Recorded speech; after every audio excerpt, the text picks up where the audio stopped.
As escolas médicas do Ocidente, elas, desde o relatório Flexner, em 1910, vêm colocando o paradigma cartesiano dentro do ensino bem reducionista, no modelo hospitalocêntrico, onde se trata a doença e não o doente, usando a técnica. Mas, a partir da Declaração de Alma Ata, em 1978, um marco histórico na nossa época, porque passou a ver o coletivo, com o lema Saúde para Todos no ano 2000, que foi uma utopia, mas, de qualquer forma, é um marco histórico. O fato é que a sociedade, os movimentos sociais foram se mobilizando, reivindicando justiça social e direito à saúde. Já na década de 60, 70, tivemos o surgimento da medicina preventiva, várias conferências mundiais a respeito da educação médica, sobre uma mudança nessas diretrizes no ensino médico, como aqui citadas, ocorreram. E no Brasil nós tivemos a 8ª Conferência Nacional de Saúde, em 1987, o movimento da reforma sanitária. A própria Constituição Federal de 1988 é um marco importante, com saúde para todos. Saúde é direito do cidadão e dever do Estado. E nós tivemos, em 2001, a aprovação, a homologação das novas diretrizes curriculares para todos os cursos da área da saúde, aprovado pelo Conselho Nacional de Educação.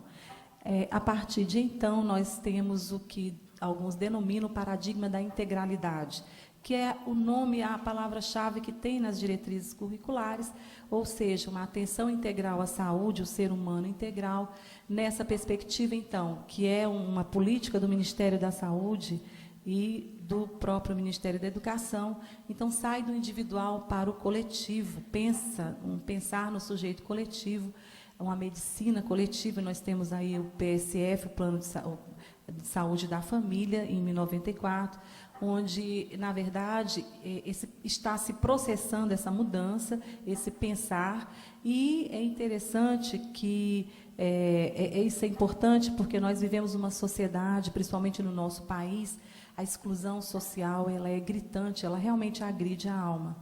Bom, então, essas diretrizes, elas visam uma visão realmente de um ser humano integral, uma visão social integradora, onde o ser humano é uma unidade biopsicossocial inserida na sociedade. Busca resgatar valores éticos, humanos e sociais. Então, o ensino educacional é um diálogo e discussão entre o professor e o aluno, nesse novo olhar. O professor é parceiro do aluno no processo de ensino-aprendizagem, o aluno é ativo com autonomia, crítica, criatividade, e esse vem responder também à necessidade de superar a visão dicotômica e reducionista da pedagogia tradicional, a visão holística, a abordagem progressista no ensino baseado na pesquisa e na extensão, e também busca a formação generalista, integral e interdisciplinar.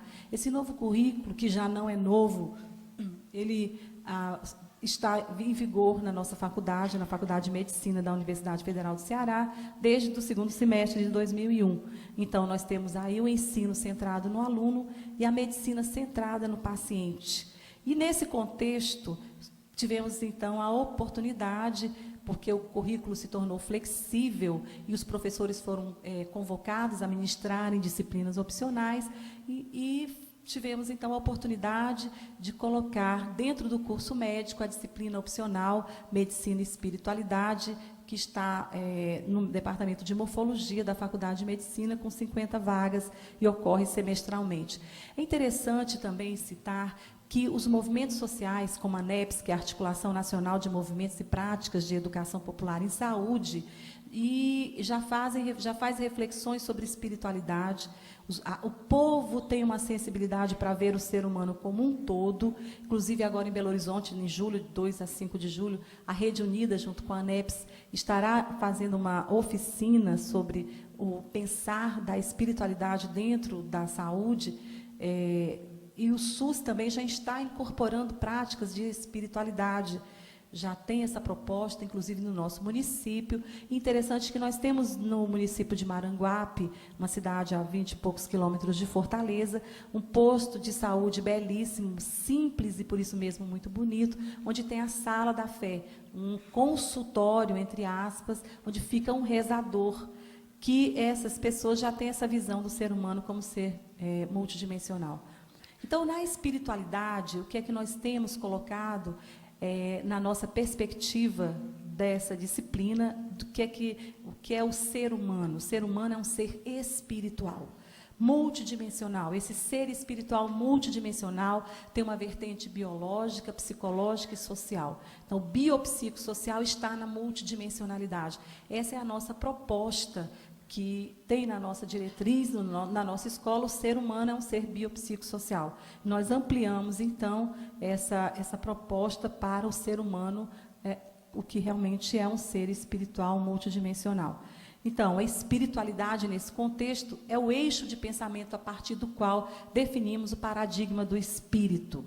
Na verdade, a partir desse pensamento, nós temos uma nova concepção de ser humano. E aí, Herculano Pires dá uma contribuição extraordinária no seu livro Para a Psicologia Hoje e Amanhã, onde ele, dentro dessa nova concepção de ser humano, ele coloca o dualismo relativo, porque o ser humano é psique e corpo. Nesse dualismo relativo, aparece no ser humano como a relação psicossomática, porque, na verdade, todas as afecções são psicossomáticas. Os fenômenos parapsíquicos demonstram essa dualidade da composição do ser humano. Que fenômenos parapsíquicos são esses? Os estudos sobre a reencarnação, as experiências de quase morte, por exemplo. Então, a alma, segundo nesse contexto e nessa fala de Herculano Pires que nós incorporamos, que nós aproveitamos e utilizamos, é o moderno psiquismo da concepção científica, mas liberta da sujeição ao corpo. Então, a alma não é metafísica no sentido clássico, mas extrafísica.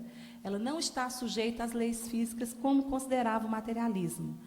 E aí, nós temos a avaliação de um aluno, que nessa disciplina, a gente pede uma avaliação a cada término do curso e uma autoavaliação. Eu achei interessantíssima essa avaliação. O aluno disse o seguinte: as reflexões me levaram a ver a necessidade de transformação do atual paradigma médico. É necessária a compreensão da existência de uma alma no ser humano, a qual é o ponto de partida dos nossos distúrbios orgânicos, já que o corpo adoece porque a alma está doente. Então, o paradigma do espírito é um corte epistemológico quando nós vamos, então, olhar, em termos médicos, do espírito para o corpo. Então, existem várias definições de espiritualidade. Nós também gostamos de refletir nessa definição. Espiritualidade é busca de significado, procura de unidade e de contato com a natureza, com a humildade e com o transcendente. Porque, na verdade, a nossa sociedade sofre com a nossa falta de conexão uns com os outros e com a falta coletiva de sentido em nossa vida.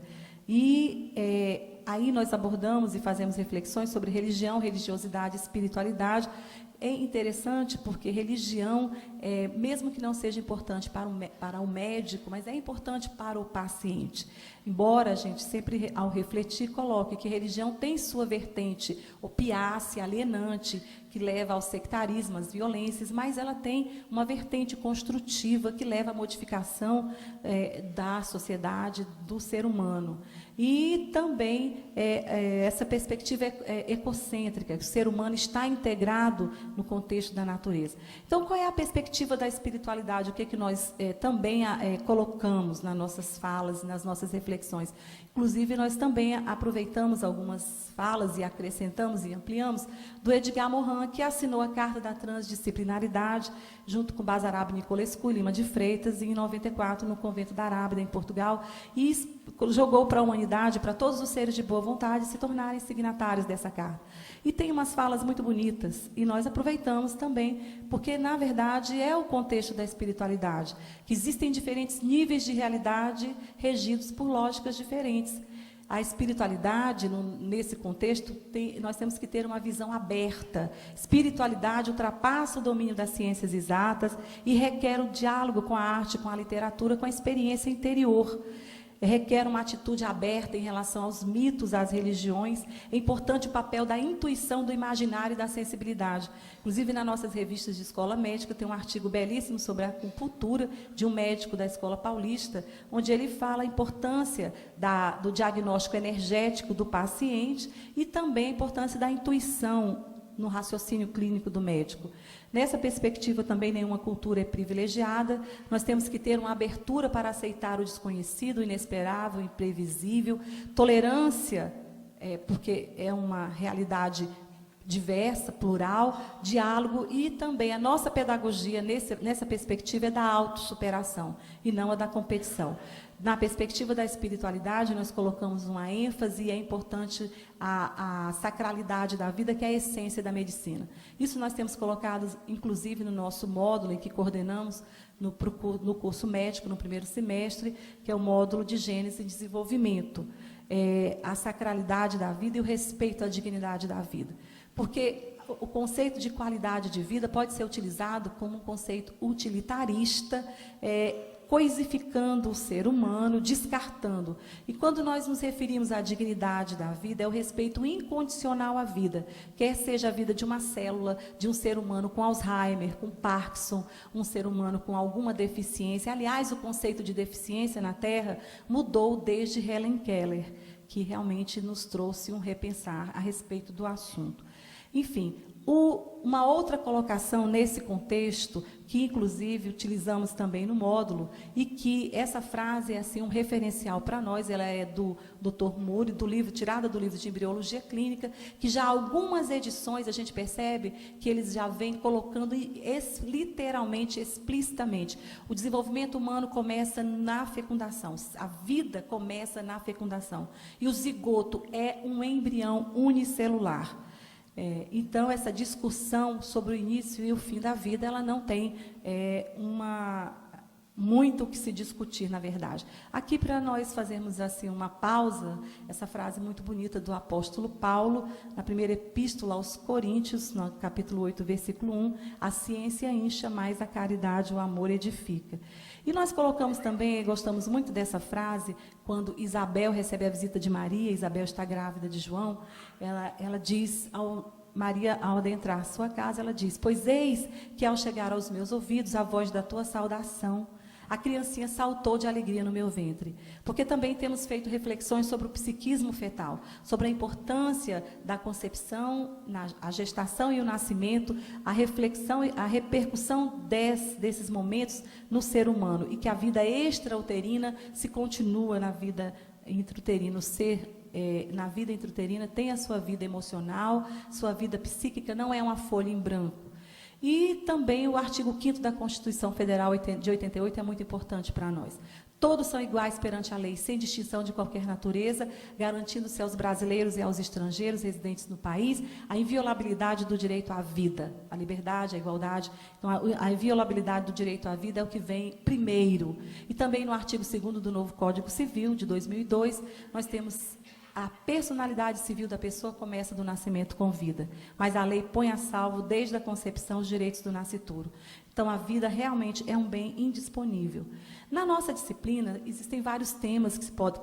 na verdade, todos os temas podem ser discutidos e refletidos diante da perspectiva da espiritualidade. Nós escolhemos alguns, porque não temos tempo para todos, mas, enfim, começamos com paradigma quântico, relação médico-paciente, saúde e fé, oncologia e espiritualidade, psicoimunologia, experiência de quase morte, tanatologia, o despertar da espiritualidade em situações de risco, autocuidado. O paradigma quântico, nós acabamos de ter uma fala belíssima e que explicita realmente a importância dessa nova visão de mundo, que desde a década de 20 nós sabemos que o universo ele consiste de energia em diferentes estados de excitação, que a matéria é energia condensada, e que realmente desmantelou o paradigma cartesiano, o reducionismo, quando se tinha em mente que a matéria era constituída por blocos de átomos. E nessa concepção, que é uma continuação do que foi visto, a teia da vida, o pensamento sistêmico, rede de interligações, informações, conexões, integralidade, que propiciam uma visão ecológica profunda, uma interdependência fundamental de todos os fenômenos interconectados. E aí a ecologia do ser, que interagimos nessa perspectiva, nesse pensamento, com o universo de maneira profunda, e nessa perspectiva a doença é a separação do fluxo e do ritmo do todo, é a perda relativa da harmonia, tentativa de uma espécie de equilíbrio, parte de um processo de crescimento pessoal, instrumento de aprendizagem, de transformação, mestre a nos orientar o caminho de volta. A cura pressupõe uma aproximação da saúde, da totalidade, da consciência, leva o paciente além da imagem internalizada de si próprio, traz a incorporação daquilo que está faltando, processo de expansão da consciência, crescimento e integração, processo de reorganização, reintegração de coisas que se dividiram. Então, a dimensão da espiritualidade é uma reconciliação, reconexão e reintegração, a rede da ecologia do ser. E aí, a medicina e a espiritualidade reconciliadas realmente nos levam a todas essas perspectivas, a toda essa visão, a todo esse pensamento. E aí, esse é o seu Roseno, o seu Ananias Roseno, rezador desse posto de saúde, que é interessantíssimo, que faz parte do PSF de Maranguape, e ele há 31 anos é rezador, tem 77 anos, e ele há um pouco mais de um ano está no posto. Tem um consultório, entre aspas, é a sala da fé. O que interessa para nós aí é o respeito dos profissionais de saúde com relação às crenças da comunidade, porque se constatou que as mães levavam as crianças desidratadas para os rezadores, mas não levavam para o posto. E aí houve aliaram-se os médicos, os profissionais de saúde, com os rezadores de Maranguape. Esse fica dentro do posto. Interessante essa fala de uma senhora, que ela disse, se a senhora, para a chefe do posto, se a senhora acredita no que a gente acredita, depois que ela viu a sala da fé, a gente também acredita na senhora. Então, é interessante sobre a oração, saúde e fé, nós vimos vários temas, várias explicações belíssimas, e também a gente tem percebido as falas de alguns médicos que têm a espiritualidade como o cerne, a essência de suas vidas. E eles colocam que sentem-se mais seguros e confiantes, que a fé ajuda no convívio com o paciente. A fé é um elemento de humanização na relação médico-paciente, e também eles relatam que lidam melhor com o estresse. É interessante, a gente está pensando realmente de fazer um trabalho em relação a isso. A oncologia e a espiritualidade é o tema que mais aproxima, podemos dizer assim, a ciência da espiritualidade. E hoje tem a psico-oncologia, que é uma especialidade já definida, onde nessa dimensão, nessa situação, o ser humano está frente à vida e à morte, e aí ousa romper com os preconceitos. E os profissionais procuram assistir o ser na sua totalidade multidimensional. Aqui, a psico-oncologia coloca de maneira enfática, taxativa, cartesiana até, o amor cura e a falta de amor mata. E também a gente sabe que nessas situações, muitas vezes, o paciente tem a esperança como a única, o que resta realmente. E aí nós colocamos uma frase que gostamos muito, de Alcione, no livro Renúncia, psicografado por Chico, do Senhor Emanuel, em que ela diz que a esperança é invencível. E realmente é verdade. Então, essa psicóloga, a doutora Maria da Glória Gonçalves Gimenez, ela é aqui de São Paulo e tem um núcleo de ensino e pesquisa em psico-oncologia. Escreveu um artigo muito interessante, A Arte de Cuidar na Passagem, um desafio à ciência e à espiritualidade do cuidador, onde ela coloca vários termos e explanações do enfoque da psicologia existencial. E tem uma colocação fantástica de que o transcendente é imanente ao ser humano. Isso é muito importante, porque nesse contexto nós também fazemos reflexões sobre a tanatologia. E nós sabemos que existem psicólogos ateus que são especializados em tanatologia. Então, na nossa disciplina, nós colocamos a nossa colaboradora, a doutora Maria Aparecida Viana, que está aqui conosco, ela é psicóloga transpessoal. Exatamente essa reflexão, nós partimos da perspectiva da psicologia transpessoal, porque a doutora Elizabeth Ross deu uma contribuição inestimável para a humanidade, quando ela explicitou todas as etapas da morte, até a raiva, a barganha, a depressão, a aceitação. Ela fez explicações e explicou de forma belíssima a parte emocional e também espiritual. Mas, na perspectiva transpessoal, a tanatologia, a experiência de morrer, ela é colocada como uma passagem, e é importante isso, porque nessa perspectiva, nesse olhar, nessa compreensão, a vida não se vincula somente à existência de um corpo físico, e isso é colocado para os alunos. Então, o ser humano é um projeto infinito, capaz de transcender a deterioração física. Inclusive, essa psicóloga usa esses textos sagrados, e a nossa psicóloga também leva o texto dos monges tibetanos, dos mortos, o bardo. Bom, então a tanatologia, ela é refletida nessa perspectiva, e morrer, então, é refletido no olhar transpessoal. E nesse olhar, a reflexão do profissional, ele também deve refletir sobre sua vivência com o sagrado. E ousar com responsabilidade, humildade, informação e competência. O tema que os alunos mais gostam é a experiência de quase morte, que todos sabemos, já há 30 anos existem pesquisas nessa área. O Dr. Raymond Moody Jr. é o pioneiro, tem o Dr. Melvin Morse, que há mais de 15 anos estuda experiências de quase morte em crianças. A doutora Elizabeth Ross também estudou experiência de quase morte. E nós, então, vemos, estudamos, refletimos, assistindo, inclusive, um filme, Vida Depois da Vida, onde é um documentário em que 6 pacientes que passaram por experiência de quase morte relatam as suas experiências. Então, se constata, ao estudar a experiência de quase morte, que a morte é um momento espiritualmente dinâmico, com revelações que transformam a vida e nos fazem pensar criticamente sobre as experiências e suas implicações na compreensão da consciência humana. Nessa reflexão, percebe-se que os seres humanos em coma podem estar conscientes e cientes do ambiente ao seu redor, além de interagir com outra realidade espiritual. E já existe a instituição internacional, a Associação Internacional de Estudos de Quase Morte. São as avaliações mais interessantes, essas avaliações que os alunos têm feito sobre esse assunto. Por exemplo, essa fala foi assim, para mim, compensou, eu senti o objetivo alcançado. Quando ele disse: a experiência de quase morte nos orientou principalmente quanto a condutas durante a reanimação.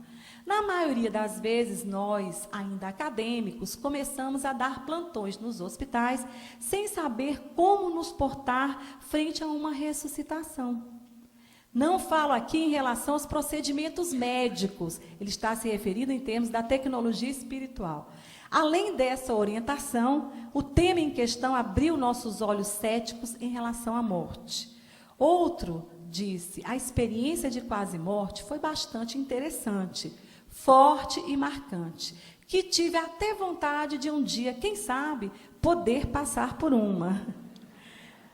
Para tentar sentir a emoção e ter o amadurecimento daquelas pessoas que no filme, no documentário, relatam suas experiências. Outro disse: o tema mais interessante foi a experiência de quase morte com o Dr. Eldon Alencar, que é cardiologista, parapsicólogo e espírita. Ele que faz essa fala para nós.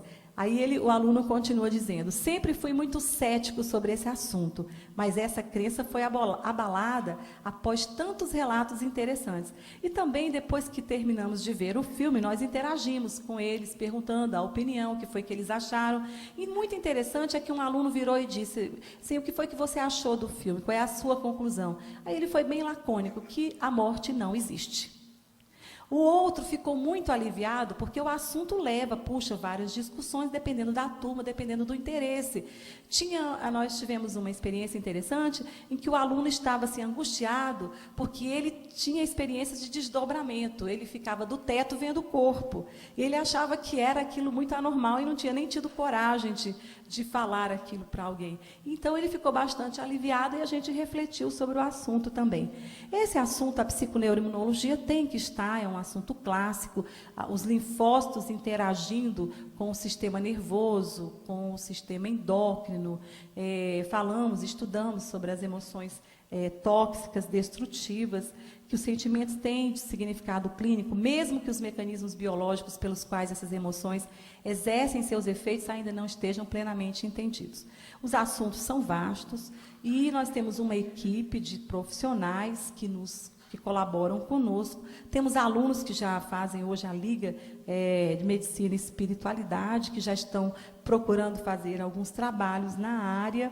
E também é interessante dizer que na Faculdade de Educação, na Universidade Federal do Ceará, a pós-graduação Stricto Sensu abriu uma linha de pesquisa em arte, formação humana e espiritualidade.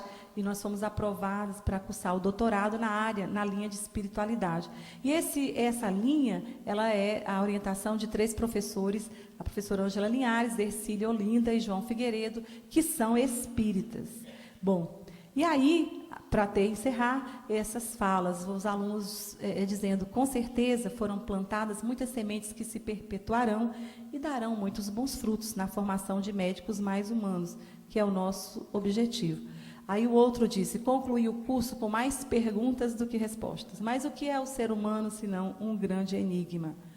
E aí, para encerrar, nós temos de Carl Gustav Jung, uma fala belíssima em que ele diz que uma meta espiritual que aponte para além do homem meramente natural e de sua existência terrena é exigência incondicional para a saúde da alma, pois isto é como tal ponto de apoio reclamado por Arquimedes, absolutamente necessário para que a terra possa ser movida do seu lugar e, nesse caso, para que o estado natural do homem possa ser transformado em estado cultural.